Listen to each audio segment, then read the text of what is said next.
It's a bird. It's a plane. It's Skarre Ravenmane?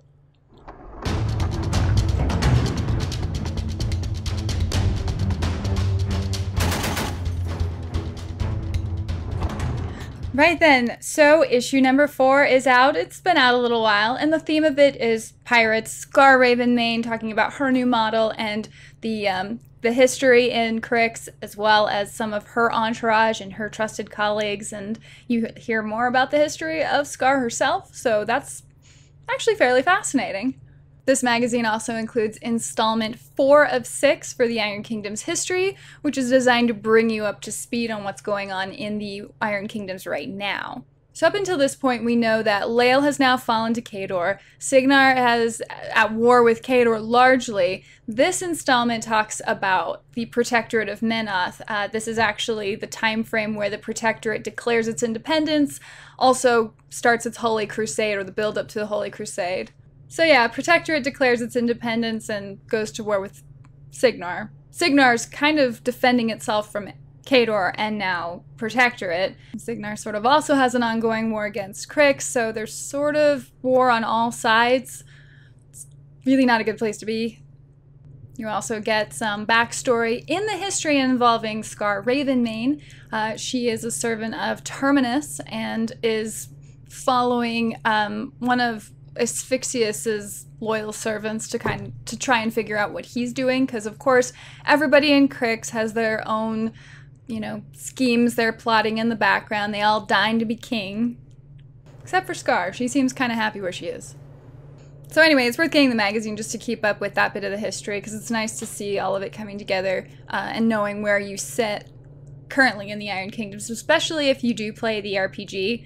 It just gives you a good background, a good idea of the history, things that characters in your RPG should probably have at least some idea of what's going on around them, and the idea of, or have some sense of what the political climate is like around them. Ooh, and Company of Iron got some major updates. So, it added a bunch of updates to the special rules. In particular, if you have a model over 10 points, it can actually activate twice now in the game. So I guess it's designed to offset the heavy cost of some models. Maybe those models aren't actually worth what their points cost if they only get to activate once. So I'll have to test it, because it seems like it's getting a little too complex, or maybe they're just adding too many things to the game, but we'll see. And they show you how to make this cool looking thing. So what you're building there is a remnant from the Castle of the Keys, which was a really, really old fortified castle that was later taken over by one of Tarek's spawn, Pyromalfic, who slept and stayed there forever until he got killed. So Pyromalfic actually had devotees from Ios. They were elven Iosians who had actually come under his spell and worshipped him. Anyway, Scorn comes along later. They want to lay claim to the castle. It's a really cool location, great view, excellent protection. But all this activity over there sort of tips off Everblight, who comes and kills his brother and, like the Highlander, absorbs his power. Pyromalfic's gone. He's gone. But anyway, now the castle is partially destroyed. I mean, not completely, but partially, which is why you're building just a piece of it, in addition to it probably being kind of complex to actually build a whole castle. But you can use it in a new scenario, and this scenario has different variables because of this blighted dragon that was living there. And of course, you know, that stuff gets everywhere. It's totally infected the environment. So the 50-point scenario has these Pyromalfic remains around the castle rumble. And I'm liking the scenarios because you can tell they're encroaching or creeping more toward having more terrain on the board. This particular scenario has about 8 pieces of terrain that they recommend. So a new terrain element they're adding is called a gateway. So for this particular scenario anyway, because they always test it out on that stuff, you have your crumbling tower and it has multiple levels on it. So if you have the gateway feature, when you stand close to an edge or a doorway or next to a theoretical rope that you've put in there, then you could advance your model onto the second level, and it's just for a flat movement cost. You don't actually have to measure that out. So you can interpret based on that to get onto the multiple floors. So that is actually very interesting because now you can make better use of terrain in getting better line of sight, getting range of models, seeing over other models, and it just gives you a more dynamic playing experience. This particular scenario also has Pyromalphic's remains, which hurt you to carry, basically, but you're trying to carry it off because, you know, there's magic in there. So you have to get models to carry it back to your deployment zone, presumably without dying. So I assume you just take your jacks or your war beasts and have them do the dirty work. Then there's a whole bunch of CID for the Black Fleet. So if you have War Room, you kind of already have that information. Otherwise, you can read up about their reasoning a lot of times for making the changes they do. And they've introduced a new game. So do you remember as a kid and you would watch like BattleBots and Robot Wars? Well, now they have Scrap Heap, where you just play a scrapper who needs to put together a robot to fight against another robot, and then they just battle it out. And you've got different heaps that you can pull these parts from to assemble your robot, and they have different features as a result of how you put them together. And it's played on one of those convenient 30 by 30 boards, so if you play Company of Iron, you already got it.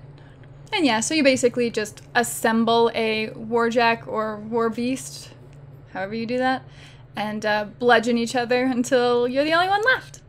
And for those of you who enjoy the IKRPG and have also read the Strange Light Workshop book, there is a full section in No Quarter Prime, issue 4, that has that talks about character creation for Strange Light Workshop members. So if you wanted to play a campaign where you were an investigative team, or you really enjoy the idea of having your character come from Blackwell Hall and being on a team like Ghostbusters, then the character creation in here is pretty in-depth.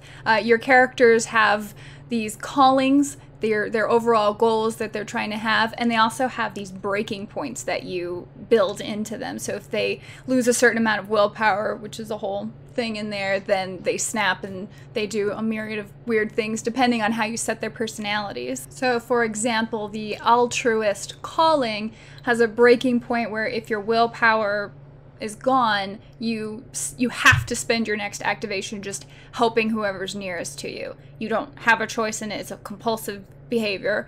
Some of them have you talking to enemy spirits and trying to reason with them and plead and beg for your life or hide behind other characters. So they build in a lot of personality for you, which to me I think makes them actually really good starting characters for getting familiar with role-playing games in general. And there's 5 unique roles within the Strange Light Workshop team that you can be part of. Let's see if I can remember them. So it's Bouncer, Caller, Jammer, Investigator, Mechanic. And you can have any combination of them or multiples of one if people want to play that way. Here's the workshop's proprietary Spectral Containment Unit. So anyway, I thought that was fun because I enjoy a lot of the smaller scope Iron Kingdom stories. You're so used to hearing about all these wars and these journeys of these warcasters going epic and then more epic.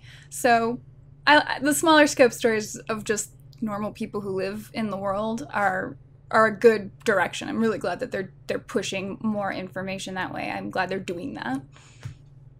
Oh man, and then there's a lot of talk about pirates. Everything you wanted to know about where Styxis come from and the Shard Isles and how the Black Fleet came to be is all in here. And then I really enjoy the short bios they give you in all of these magazines now, where you get short histories of the individual casters or solos, or, well, usually that. So Skarre, of course, being the pirate queen herself, not to be outdone by any other pirates, has managed to dredge up a ship that was sank ages ago by Torek. Anyway, she dredged up half the ship from like the bottom of the ocean, and now she spirits it along on the backs of the spirits of the former crew.